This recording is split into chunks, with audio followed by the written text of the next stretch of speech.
Assalamualaikum warahmatullahi wabarakatuh. Salam sejahtera untuk kita semua. Terima kasih telah menyempatkan diri untuk menonton video ini.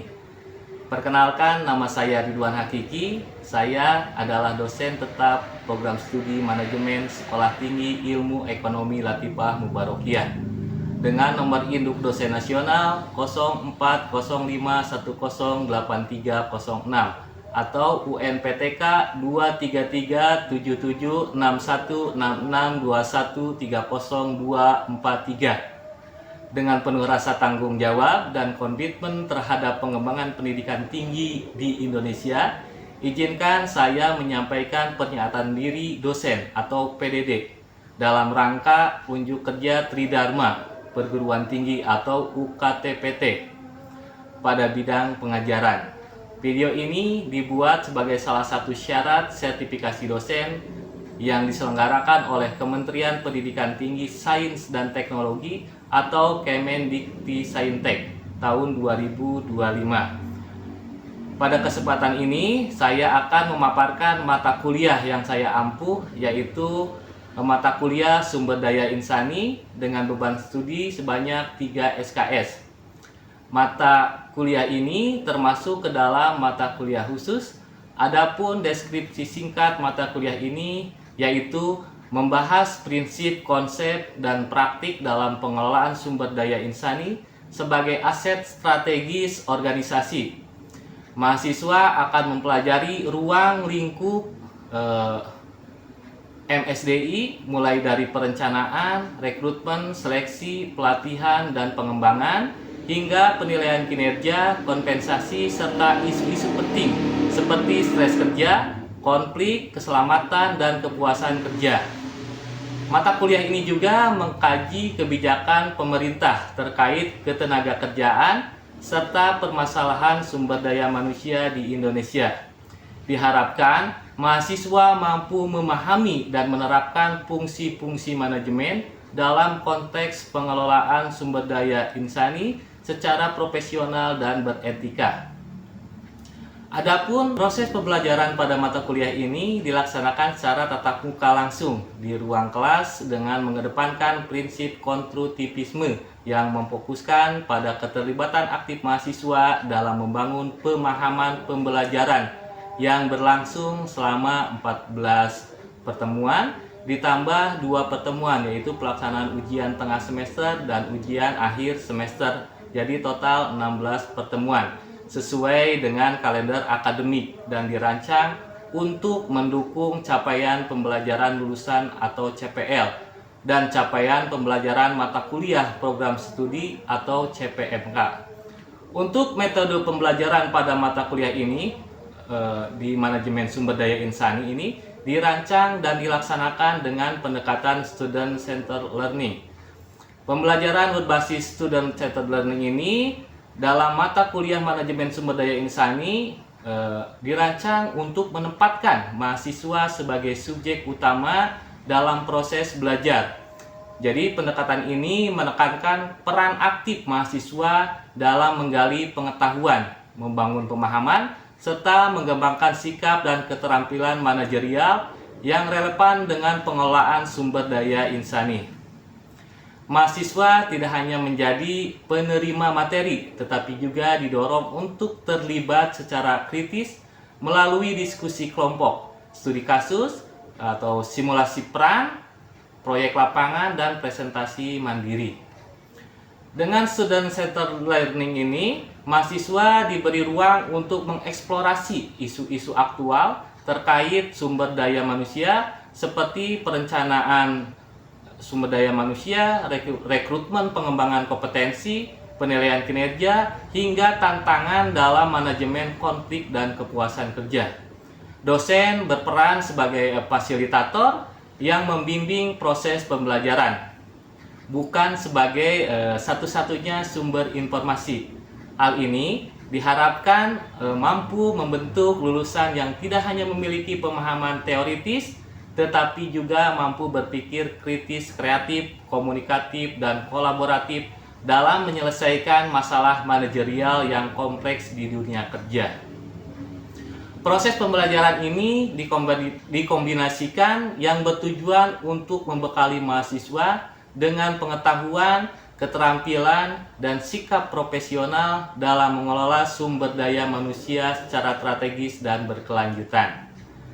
Melalui perkuliahan ini, mahasiswa diharapkan mampu memahami konsep dasar manajemen sumber daya insani, menganalisis kebutuhan dan tantangan pengelolaan sumber daya insani di era modern, serta menerapkan prinsip-prinsip manajemen yang efektif dalam aspek rekrutmen, pengembangan, penilaian kerja, kompensasi, hingga kepuasan kerja dan keselamatan pegawainya. Dalam perkuliahan manajemen sumber daya insani, proses pembelajaran dirancang dengan pendekatan aktif melalui berbagai metode yang saling melengkapi guna mencapai pemahaman yang optimal. Yang pertama ada ceramah partisipatif. Nah, ceramah partisipatif digunakan sebagai metode awal untuk menyampaikan konsep-konsep dasar secara sistematis, di mana dosen memaparkan materi sembari membuka ruang tanya jawab agar mahasiswa dapat langsung mengklarifikasi dan mengelaborasi informasi yang diberikan.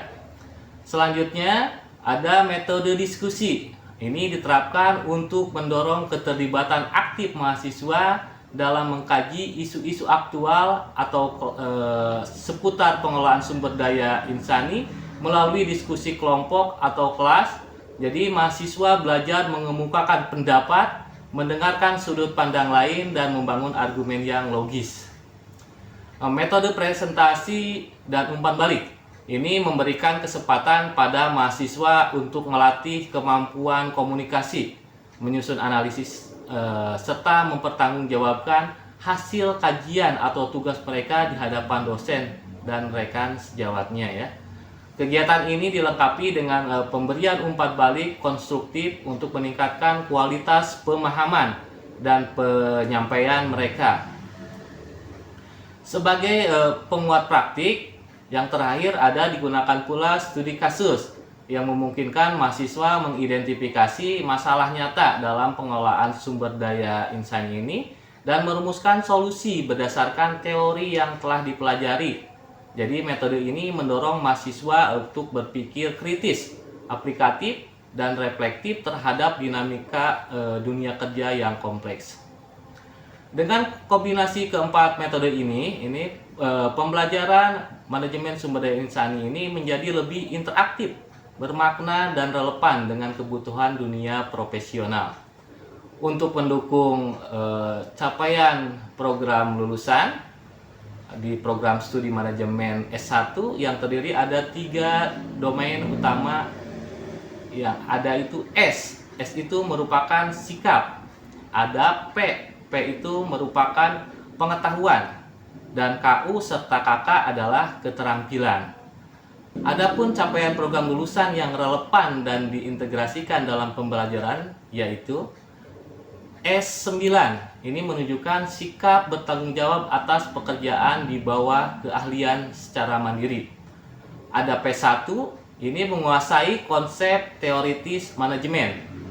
Ada KU1, ini mampu menerapkan pemikiran logis, kritis, sistematis, dan inovatif dalam konteks pengembangan atau implementasi ilmu pengetahuan dan teknologi yang memperhatikan dan menerapkan nilai humaniora yang sesuai dengan bidang keahliannya.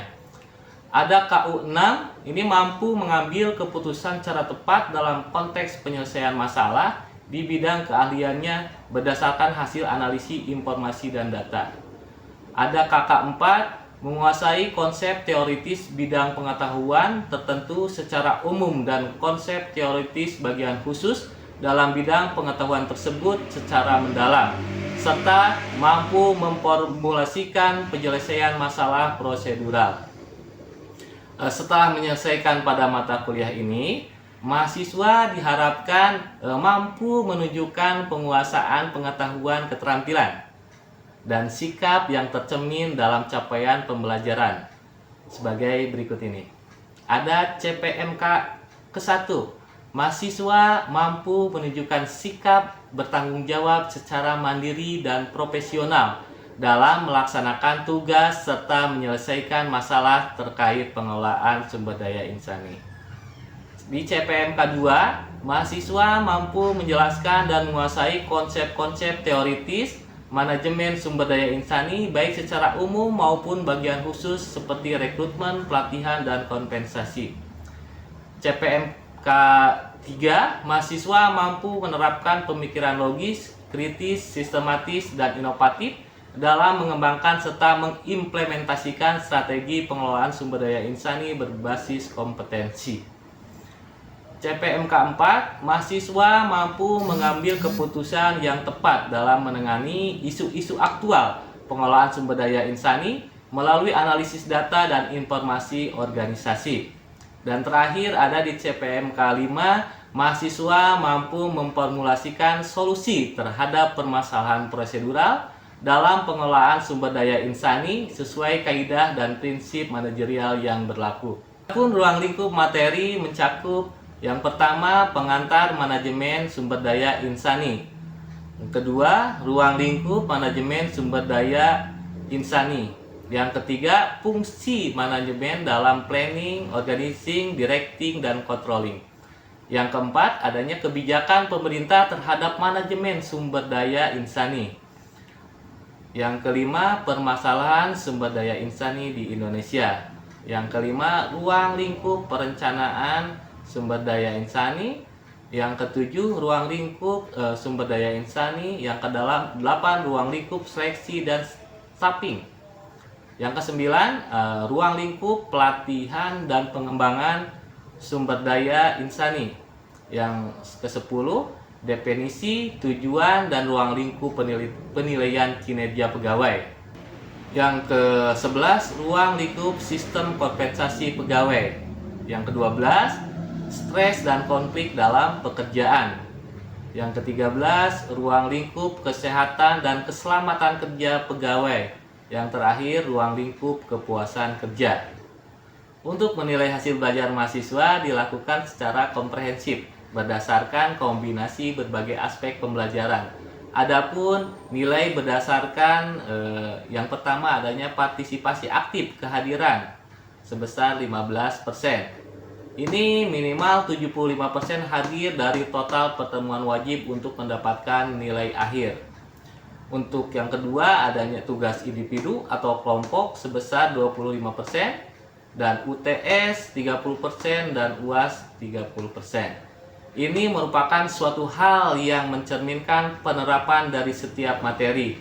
Untuk rentang nilai pada mata kuliah ini, dalam evaluasi pembelajaran, saya menggunakan rubrik penilaian sebagai instrumen utama untuk memastikan bahwa penilaian dilakukan secara objektif, secara adil, dan akuntabel.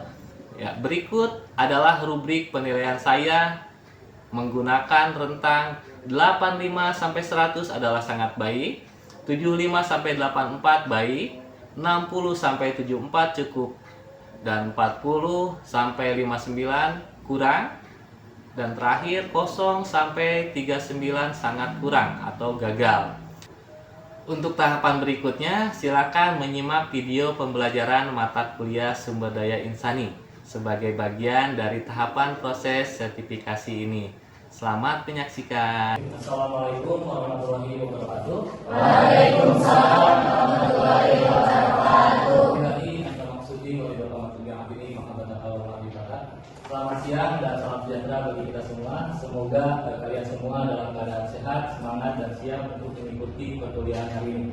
Apakah kalian masih semangat? Semangat. Alhamdulillah. Sebelum kita memulai perkuliahan hari ini, marilah kita bersama-sama menundukkan hati dan memanjatkan doa kepada Allah Subhanahu wa taala agar kegiatan pembelajaran kita berjalan dengan lancar, penuh manfaat, dan menjadi ilmu yang berkah. Doa dapat dibaca bersama-sama ya. Berdoa dimulai. Bismillahirrahmanirrahim.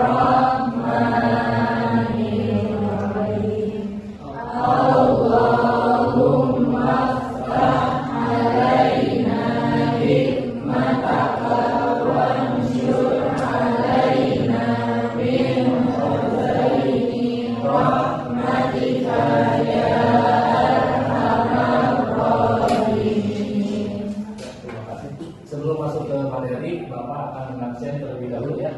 Silakan saat Bapak menyebut nama Anda, jawab dengan hadir. Ya.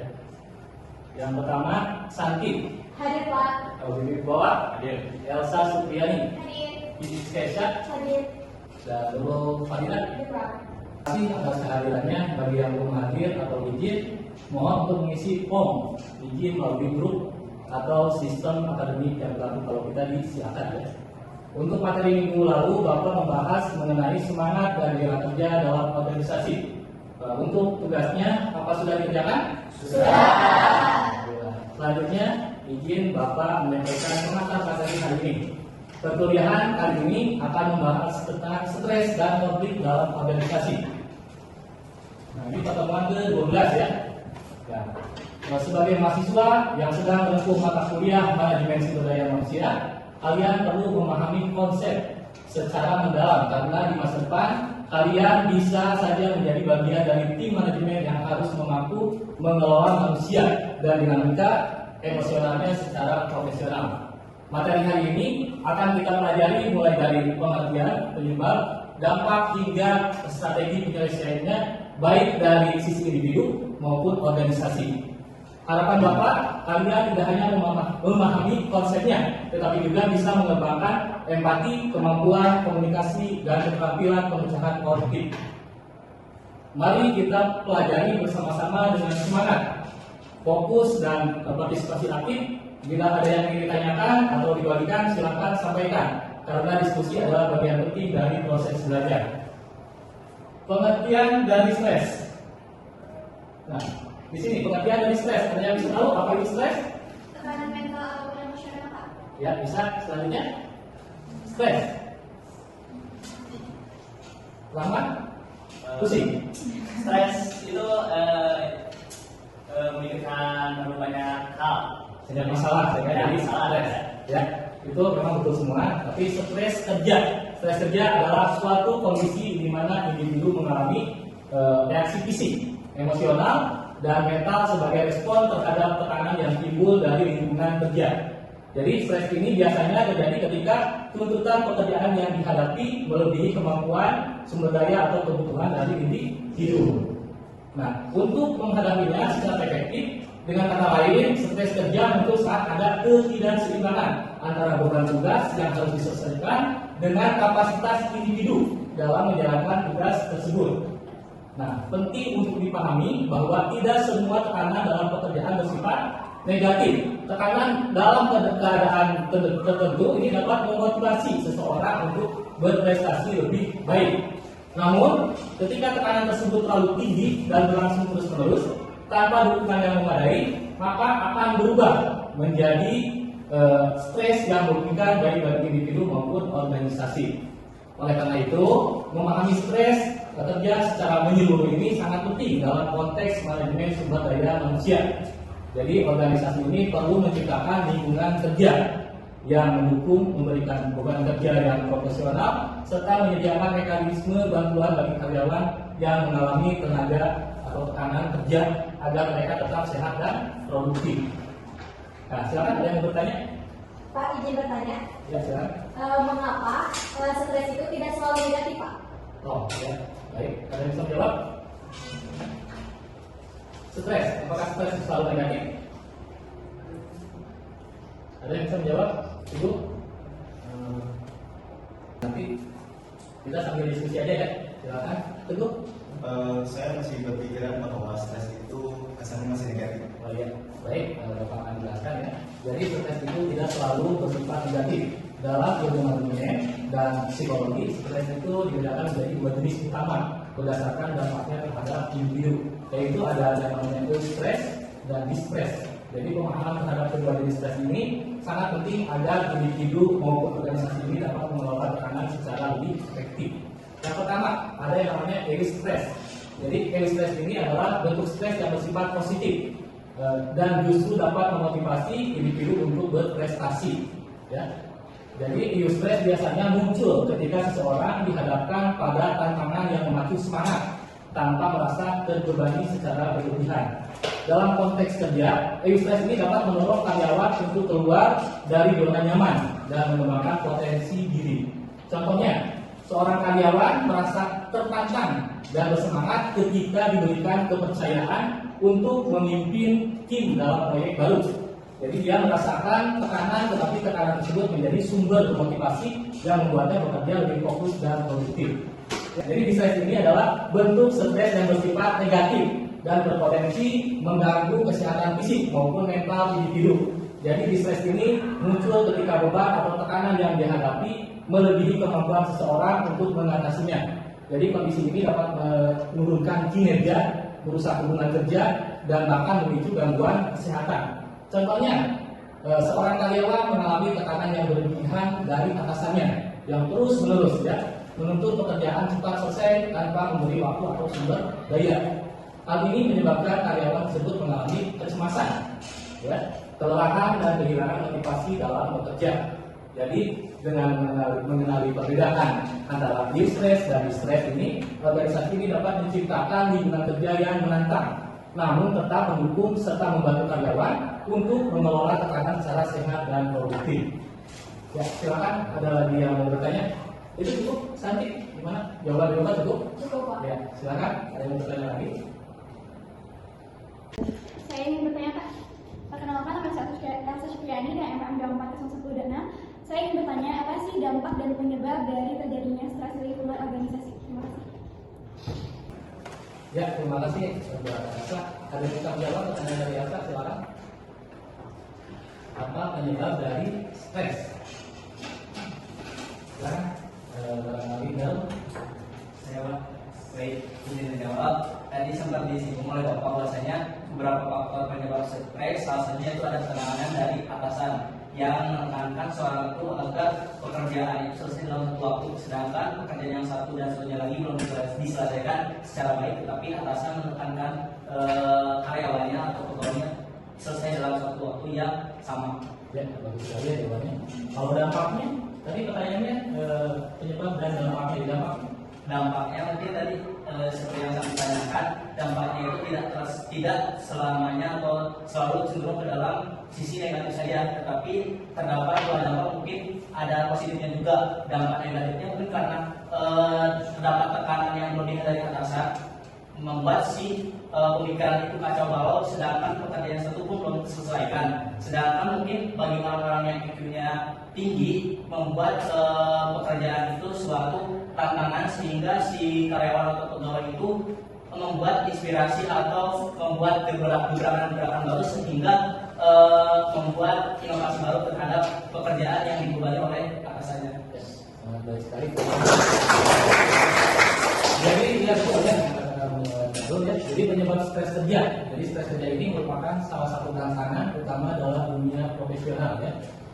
Berbagai faktor yang di lingkungan kerja ini dapat memicu munculnya stres, baik yang bersifat internal maupun eksternal ya. Jadi memahami penyebab stres kerja ini sangat penting agar organisasi ini dapat merancang strategi untuk pencegahan dan penanganan yang tepat ya. Ada beberapa penyebab. Yang pertama ini ada yang namanya beban kerja, tadi yang ada beban kerja berlebihan. Jadi tuntutan pekerjaan yang terlalu tinggi ini dalam waktu yang terbatas ini dapat menyebabkan karyawan ini merasa kewalahan ya. Ketika volume pekerjaan tidak sebanding dengan kapasitas atau sumber daya yang tersedia, jadi individu ini akan mengalami tekanan mental dan fisik yang besar. Hal ini bisa berdampak pada kelelahan kronis, penurunan kualitas kerja, hingga ada yang namanya burnout ya, atau kecapean tingkat tinggi ya. Ada yang kedua, ketidakjelasan tugas dan peran, itu juga bisa jadi penyebab stres. Jadi stres juga ini dapat muncul ketika karyawan tidak memiliki kejelasan tentang tanggung jawab atau ekspektasi yang harus dipenuhi.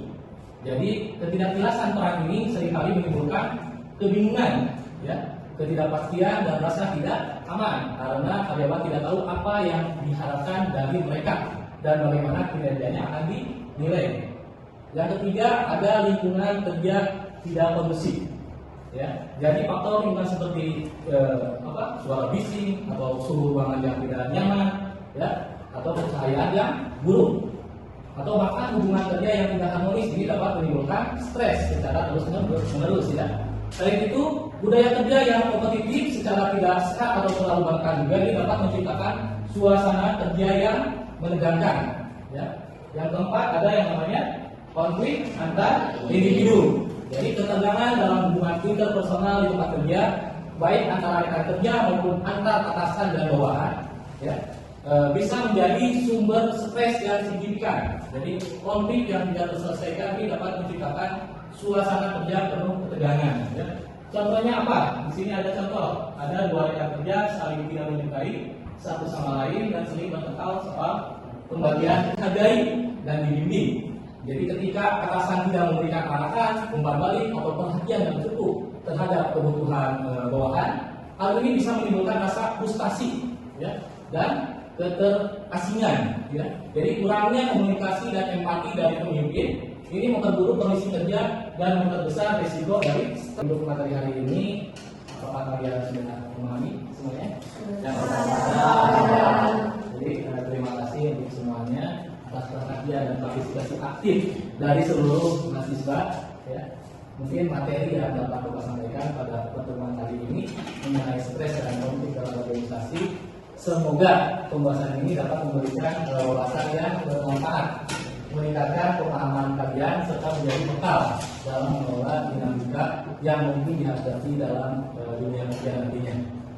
Jika ada pertanyaan, tanggapan atau hal yang ingin didiskusikan lebih lanjut, silakan disampaikan di dalam forum diskusi yang ada di sistem. Silakan ya. Apabila terdapat kekurangan maupun kekeliruan dalam penyampaian, Bapak mohon maaf yang sebesar-besarnya. Mari kita terus semangat dalam belajar dan senantiasa meningkatkan kualitas diri. Materi dari Bapak. Assalamualaikum warahmatullahi wabarakatuh.